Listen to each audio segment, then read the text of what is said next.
Hi everyone.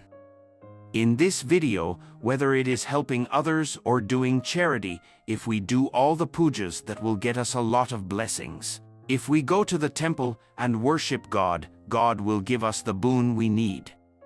No matter what you do with self-interest in your heart, smiling outwardly with great expectation of wealth, you will not achieve good results. On the other hand, whatever you do without any expectation, with the purpose of common good and with satisfaction, the good results will come to you without your knowing it. Let's see a small story that shows that. An old man was walking along a street in that town.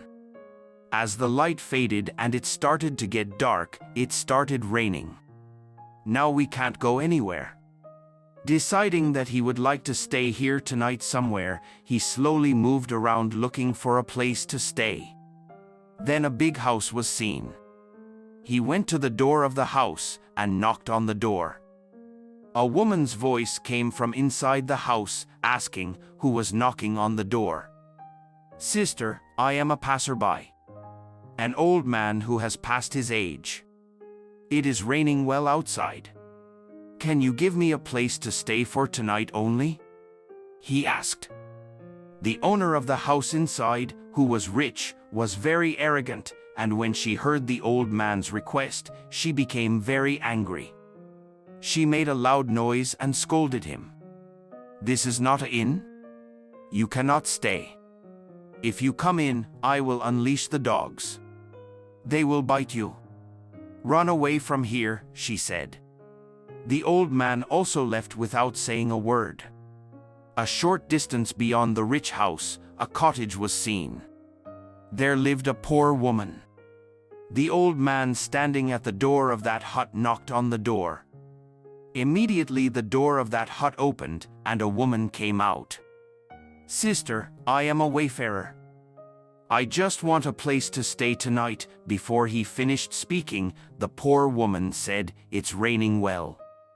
Come in first," she greeted him cheerfully. The old man also entered the house. "Sir, you may stay here for the night. I have no objection whatsoever. But here we hear some noise all night long. It's raining outside. The space in our house is also small. If you don't take this too seriously, you can sleep peacefully tonight," said the woman. The old man took a look at the house. It was clear that the family was a poor family.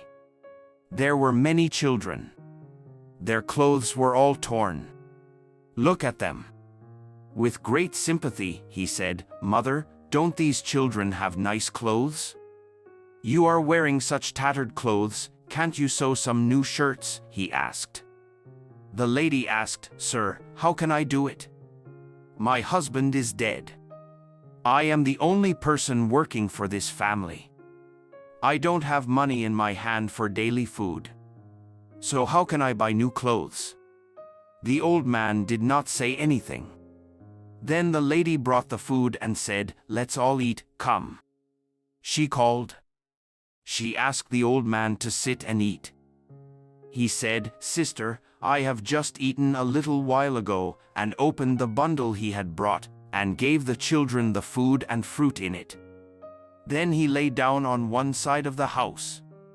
He fell asleep as soon as he laid down. It was dawn. When the old man got up, before leaving, he saw the lady of the house, and thanked her for giving him a place to stay. Then he blessed the woman and said, "Whatever you are doing this morning, you will be doing the same till evening." What did the old man bless? The lady did not understand what it meant. She didn't take it seriously. After some time, she remembered old man's words that night. "The condition of my children is very bad. I thought how sorry I must be if even a passerby got upset over my children in this dress." She had one small piece of cloth with her. She thought that we will sew at least one small shirt with it. But he had a doubt whether the cloth was enough or not. So, to measure the cloth, she went to the rich woman who happened to be the neighbor of her house and bought a measuring stick. She brought it and took the cloth she had and started measuring. As she measured, the fabric stretched.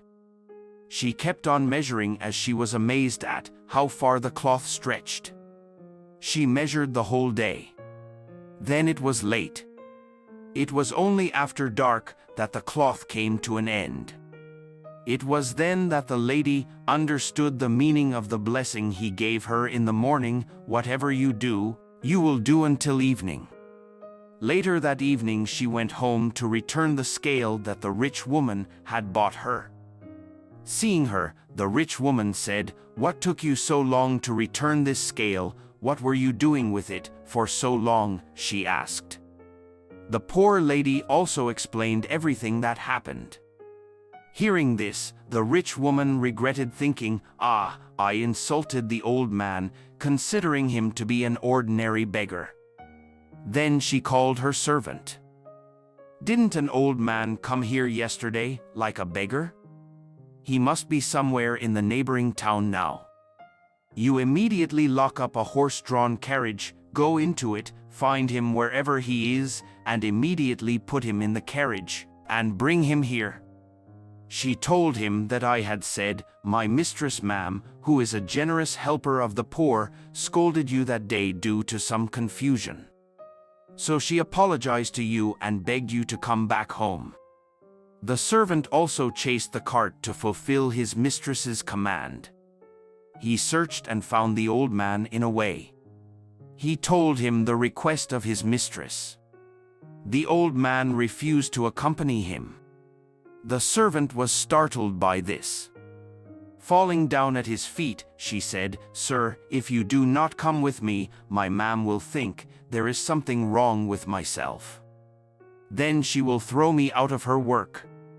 So please come with me," he cried. Seeing this, the old man took pity on him. "Brother, don't worry about this. What are you doing?" "I am coming with you," he said, and left with him. The rich woman was walking here and there lamenting, "Will the old man be found? Will he come to our house even if he is found?" When the old man arrived at her house, she welcomed him with a smile. She gave a soft bed for the old man to sleep in. He also stayed there that night. The next day dawned. The rich woman stood there expecting the old man to leave now. But the old man did not leave and stayed there all day and slept there. The rich woman kept scolding him, thinking, "Oh, what is this person? If I thinks he will leave, he will stay here, thinking that he will get good food." Then 2 days later, the old man told her, "I am leaving here," said. Hearing that, the rich woman couldn't contain his joy. At once she said, "Okay, sir, take care." That old man also passed the door of the house without saying anything. Then he passed the house and came to the street. Then the rich woman couldn't control herself and decided that we should ask, "You never tell me what to do today." The old man took a look at her once. He knew exactly what he meant. "Sister, whatever you wish to do this morning, you will continue to do till the evening," he said, and left. "This is what I have been looking for so long," think the rich woman, jumping for joy. "I want to do something big and earn a lot of money. What can I do?" She was nervously running around, thinking that she didn't have an idea at this time. Suddenly, without knowing her, there was a hiccup. It wasn't like a normal hiccup, but it was very strong, like pushing the contents out of the stomach. No matter how much water she drinks, or what she does, the hiccups never stop. She had non-stop hiccups throughout the day. So he could not even eat for the whole day. Then somehow the hiccups stopped only when it got late in the evening. Fortunately, this hiccup has stopped. Today I survived. If we think one thing, another thing happens. She went and sat in a corner as if thinking about her fate. Like the rich man in this story, I go to the temple with the intention of self-interest, keeping bad thoughts like greed, anger, hatred, arrogance, and jealousy in mind. I am also doing all dana dharmas. Whatever you do, you will not get the full good results of it. The benefit of what you do without hurting or suffering any human being will get you one day, even if you don't get it tomorrow.